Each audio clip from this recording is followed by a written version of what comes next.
Baik, Bapak, Ibu, Saudara-saudari, dan adik-adik SMK SMA, kita akan memasuki materi yang pertama, yang akan dibawakan oleh Pak Profesor Insinyur Ahmad Junaidi, MUP, PhD. Saya akan membacakan profil beliau secara singkat. Prof. Jun menempuh pendidikan S3 di Texas A&M University dengan program studi Urban and Regional Science. Beliau aktif sebagai dosen Universitas Gadjah Mada sejak tahun 1977 hingga sekarang. Saat ini beliau menjabat sebagai Dewan Penyantun STIMIK Akakom Yogyakarta dan menjadi Komisaris PT Wabi Teknologi Indonesia. Tema yang diangkat oleh beliau adalah potensi pemanfaatan teknologi informasi ke bidang pendidikan dan pemerintahan dalam tatanan kehidupan baru. Kepada Prof. Jun, kami persilakan menyampaikan paparannya. Oke. Terima kasih Ibu Moderator. Teman-teman semua, adik-adik SMA dan para mahasiswa dan semua teman-teman dari perguruan tinggi dan dari pemerintahan dan yang lain-lain. Assalamualaikum warahmatullahi wabarakatuh. Selamat pagi, mungkin sudah siang tapi saya biar semangat selamat pagi saja. Salam sejahtera bagi kita semua. Oke, di dalam era new normal ini semuanya mungkin perlu berbeda. Saya minta izin untuk share screen ya. Di share screen.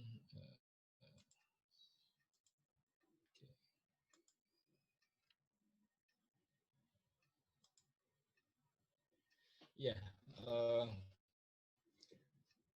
hari ini saya ditugasi untuk memaparkan tentang pemanfaatan teknologi informasi, biasanya kita singkat TI ya, untuk dua bidang yang saya kira terkait dengan kita semua, dengan saudara-saudara yang hadir di sini ya, bidang pendidikan dan pemerintahan ya. Dan tadi oleh Ketua Yayasan kita menghadapi tatanan kehidupan baru. Ya.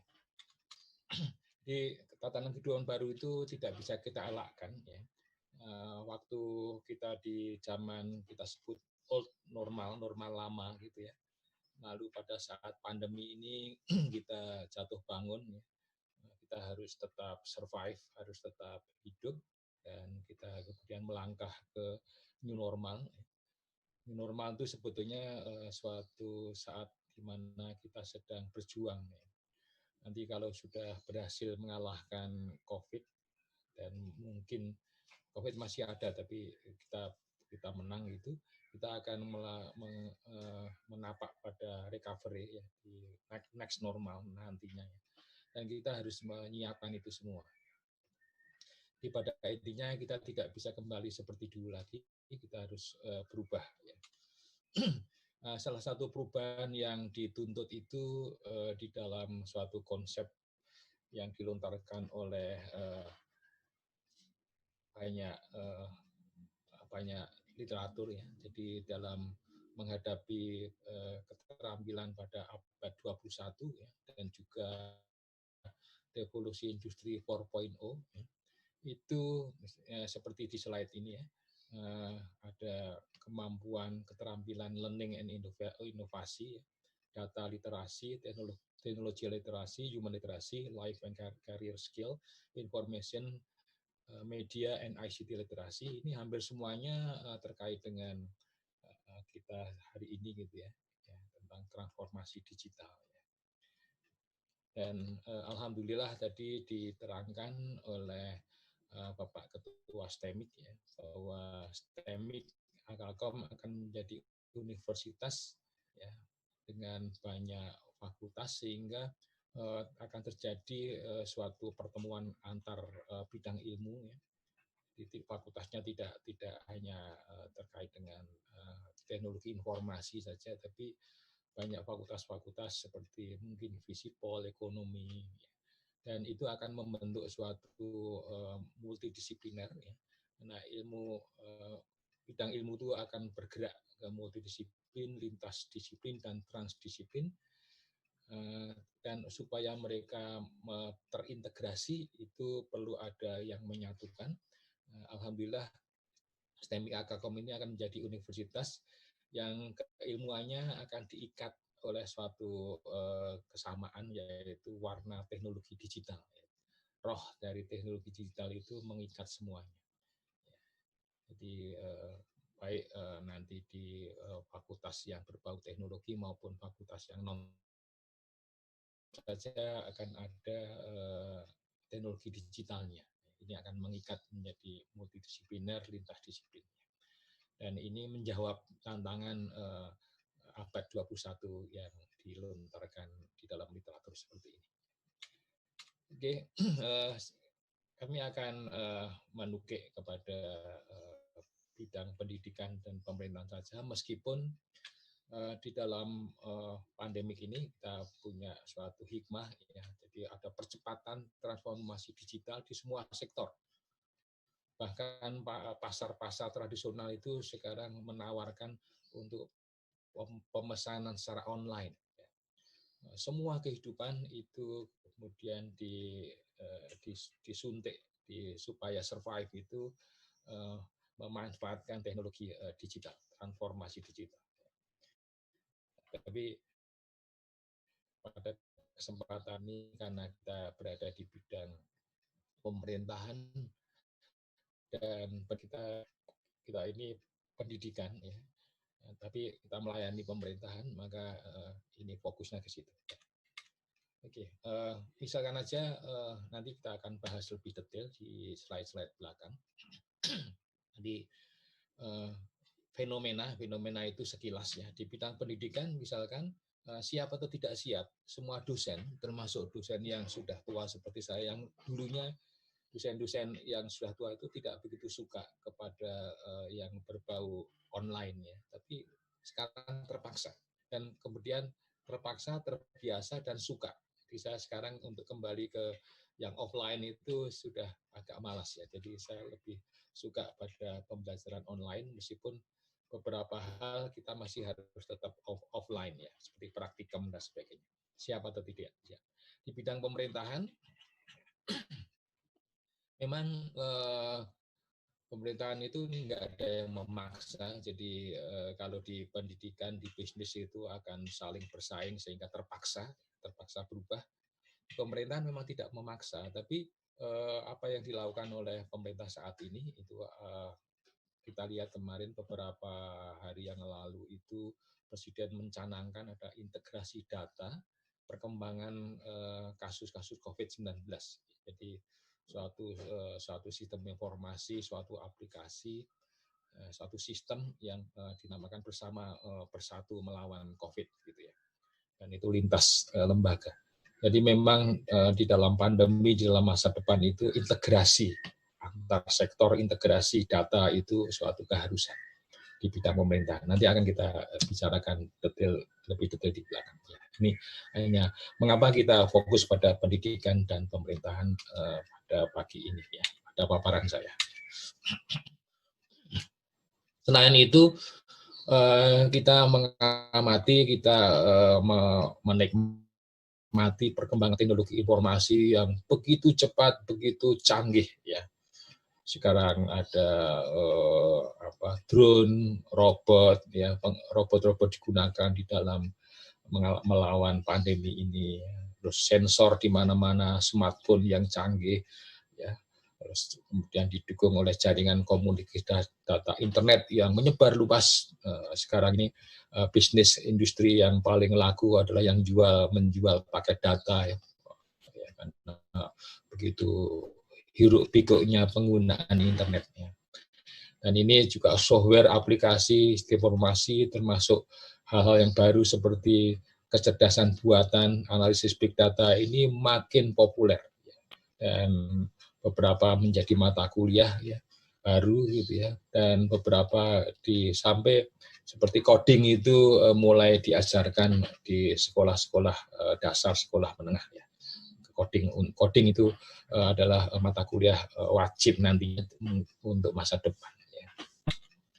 Jadi kalau di perguruan tinggi seperti STEMI atau Kakaukom itu coding itu suatu sehari-hari ya, suatu kehidupan sehari-hari. Ya. Jadi bagi teman-teman SMA yang ingin meningkatkan pada teknologi digital ya, termasuk teknologi baru ini, Akakom tadi menjadi universitas yang akan bisa mewadai karir-karir saudara. Ya. Oke, kita masuk pada pendidikan ya. Ya, kita pada pemanfaatan teknologi informasi ke bidang pendidikan dalam tatanan kehidupan baru ya. Jadi biasanya kita lihat proses pendidikan itu dari konteks ya. Konteks input itu misalkan populasi, ya, populasi sebelum mereka masuk ke pendidikan ada rekrutmen siswa, ya. Lalu kemudian kita lengkapi dengan kurikulum, dosen, guru, fasilitas, lingkungan fisik, sekolah, kampus, dan kita jalankan proses belajar mengajar, lalu kemudian ada lulusan, dan lulusan akan diserap oleh pasar kerja. Nah, pasar kerja ini tentunya berubah ya. Jadi nanti kita akan melihat misalkan pasar kerja itu berubah ya. Dan kebanyakan akan di dalam masa depan itu kebanyakan akan diwarnai oleh teknologi digital. Jadi ada beberapa pekerjaan yang akan hilang, ya. Ada pekerjaan baru yang akan muncul dalam era revolusi industri 4.0 ini, terutama adalah teknologi digital dan artificial intelligence dan sebagainya. Dan ini adalah bidang yang ditawarkan oleh universitas yang nanti menjadi Akakom tadi, STEMIK Akakom akan menjadi universitasnya. Ini kemudian beberapa kehidupan itu akan berubah gitu ya. Beberapa hal-hal baru nanti kita harus melihat misalkan medical supply ya, kesehatan itu akan menjadi prioritas ya, selain internet ya. Ada dua hal yang selalu saya omongkan dalam rencana pembangunan daerah itu adalah kesehatan dan internet, komunikasi data itu menjadi prioritas, dua prioritas utama ya. Oke, kenapa demikian? Karena kalau internet itu tidak bisa dikembangkan secara merata, itu akan timbul kesenjangan antar daerah, kesenjangan digital. Ya. Jadi kalau webinar seperti ini, semua yang punya akses internet akan bisa menikmati, bisa belajar, menambah ilmu.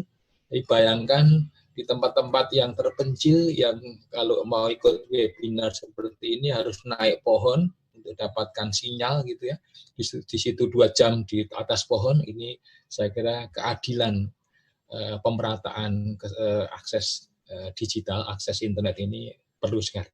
Jadi kita tidak hanya membangun infrastruktur fisik seperti jalan, tapi pembangunan infrastruktur digital yang merata di semua daerah itu menjadi prioritas utama di pemerintahan.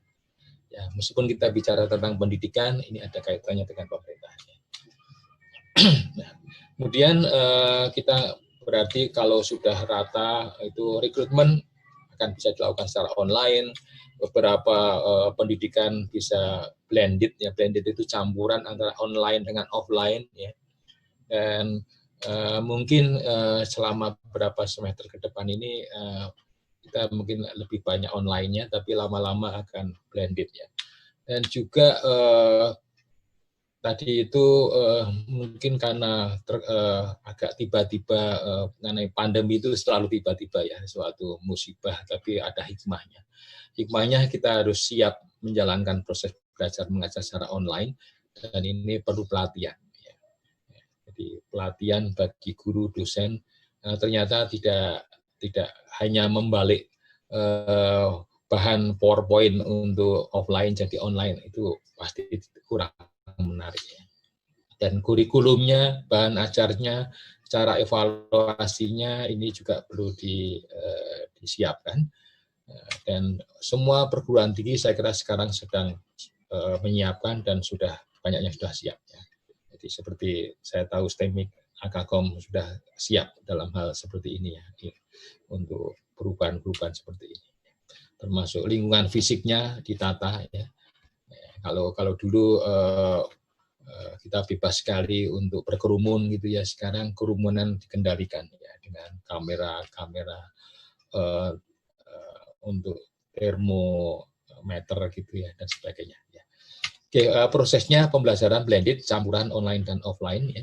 Lalu dukungan teknologi multimedia dalam penyiaran, jadi nanti video itu bisa menjadi bahan wajib di dalam paparan ya, di dalam, dan bisa dipelajari sendiri sehingga kuliahnya lebih singkat.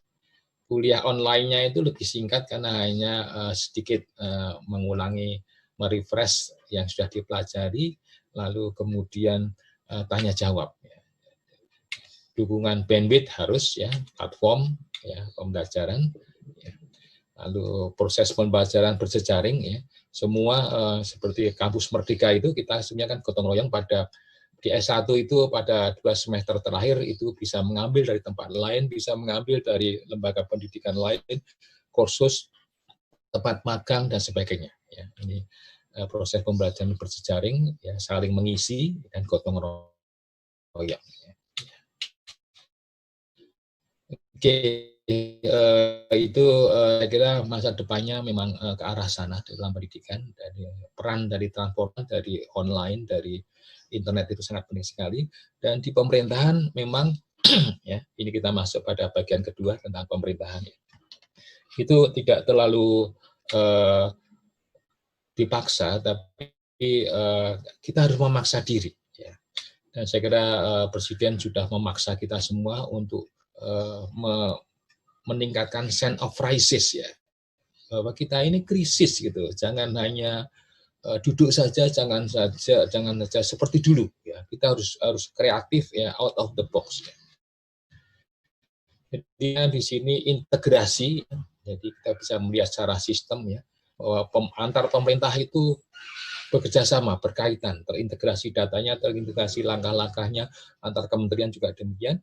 Di samping di lingkungan kita sendiri, di daerah itu Pemda, masyarakat, swasta, akademisi, media, ya, nanti akan kita bahas seperti itu juga perlu bekerja sama. Jadi intinya integrasi, kolaborasi, ya, bekerja sama, gotong royong.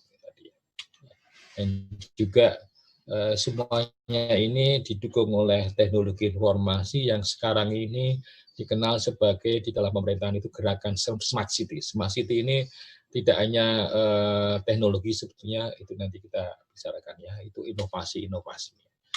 Jadi peningkatan koordinasi antar tingkat pemerintahan, ya, ini sudah dimulai dan sudah ditunjukkan oleh Bapak Presiden ya. Bapak Presiden menekankan sekali integrasi data penanganan COVID dan juga kolaborasi antar semua pihak di dalam menghadapi new normal. Lalu itu ada alat-alatnya, ya, koordinasi tadi, misalkan comment center yang dulu biasanya dipakai di dalam hanya dipakai pada Smart City atau dipakai pada penanganan emergensi ya, 119 atau 112 gitu ya. 112 itu dashboard itu untuk mengendalikan ya, mengendalikan operasional dan termasuk comment center tadi ya, itu adalah alat-alat teknologi digital ya. Jadi dan itu harus didasari dengan data-data digital, datanya jangan manual. Jadi harus dikembangkan penguatan manajemen data dan informasi digital. Mungkin di masa lalu yang mengurusi data dan informasi itu agak tidak terlalu penting ya. Dulu dianggap begitu ya. Yang penting itu adalah pembangunan fisik, jalan dan segala macam. Ya, sekarang itu data informasi digital itu menjadi darah kita, darah yang mengalir ke semua sektor, lintas sektor. Ya. Dan itu kenapa harus digital? Digital itu mengalir dengan lebih mudah, lebih gampang divisualisasikan untuk dashboard, untuk comment center. Ya. Dan ini juga menjadi bagian dari yang nanti kita kembangkan di pendidikan tinggi. Ya. pendidikan tinggi yang transformasi digital itu adalah manajemen informasi digital. Nah, antar daerah juga tidak boleh ego daerah, ya. Seperti Smart City, ya, ada aplikasi yang bagus di Kota Jogja misalkan, karena aplikasi itu mengudara di internet. Kalau itu bagus, kenapa tidak dipakai juga oleh tetangganya, oleh Bantul, oleh Sleman gitu ya. Aplikasi yang ada di DKI, kenapa tidak bisa digunakan oleh misalkan Tangerang Selatan, Banten, dan sebagainya. Jadi kita bisa kolaborasi di dalam e-government, smart city, ya, transformasi digital itu. Jadi kerjasama, koordinasi, sinkronisasi, berbagi data, ya, itu adalah kata-kata kunci di era new normal ini, ya, supaya kita lebih efisien. Dan di dalam daerah kita sendiri, ya, itu tidak semuanya sekarang dibebankan kepada pemerintah, ya. Pemerintah, jadi kita misalkan angkutan umum itu sekarang sudah dibantu oleh aplikasi, oleh transportasi angkutan online berbasis online, ya. Jadi kemudian pemerintah daerah tidak perlu lagi mengadakan angkutan bis kota Damri misalkan, ya. Mungkin yang Trans Jogja yang seperti itu masih perlu, ya. Transjakarta, tapi angkutan-angkutan itu bisa diserahkan pada swasta dengan aplikasi-aplikasi yang digital, ya, aplikasi online. Ya. Jadi kolaborasi pengembangan aplikasi publik untuk layanan umum itu tidak harus oleh Pemda, dibantu oleh swasta, masyarakat juga, ya. Masyarakat bisa membuat aplikasi. Lalu pengembangan layanan open data. Data-data pemerintahan yang tidak rahasia itu bisa dibuka untuk umum sehingga bisa dimanfaatkan untuk basis bisnis, ya. Untuk mengetahui tentang market pasar, ya. Jadi data-data yang begitu banyak di pemerintahan itu ada gerakan open data di bawah gerakan open government, ya. Ya, itu beberapa kota-kota di usia kota besar sudah melakukannya. Ya, jadi intinya adalah partisipasi semua pihak dalam pengembangan, ya, dan ini bisa dikemas sebagai pengembangan smart city. Smart city ini bukan hanya tugas Dinas Kominfo, tapi semua OPD. Ya. Karena smart city itu mencakup seluruh kehidupan daerah kita, seluruh kehidupan. Ada kesehatan, ada sosial, ada ekonomi, ada transportasi, semuanya dibikin cerdas. Ya, teknologi itu memungkinkan memberikan layanan, support, ya, tapi semuanya harus bergerak. Ya. Ya. Jadi rencana pembangunan daerah kita harus juga smart. Ya. Jadi ini kita menuju pada smart daerah, smart nation. Gitu. Oke, jadi di dalam ini smart city, ya, itu kita bisa memanfaatkan teknologi informasi dalam sensor aplikasi yang bermacam-macam, ya, aplikasi untuk seluruh kehidupan kita, aplikasi di dalam PDAM, aplikasi di dalam pengaturan polusi, pengendalian polusi udara, aplikasi dalam pelayanan kesehatan dan sebagainya. Dan ini didukung karena datanya akan sangat banyak di pemerintahan, itu semua pemerintah daerah itu perlu menyiapkan big data analitik, big data, ya. Ya, bisa bekerjasama dengan perusahaan-perusahaan besar atau perusahaan kecil juga bisa, perguruan tinggi, ya, lokal maupun perguruan tinggi yang besar juga bisa semua.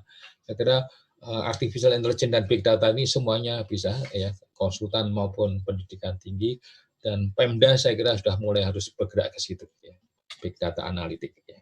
Lalu dashboard untuk jadi di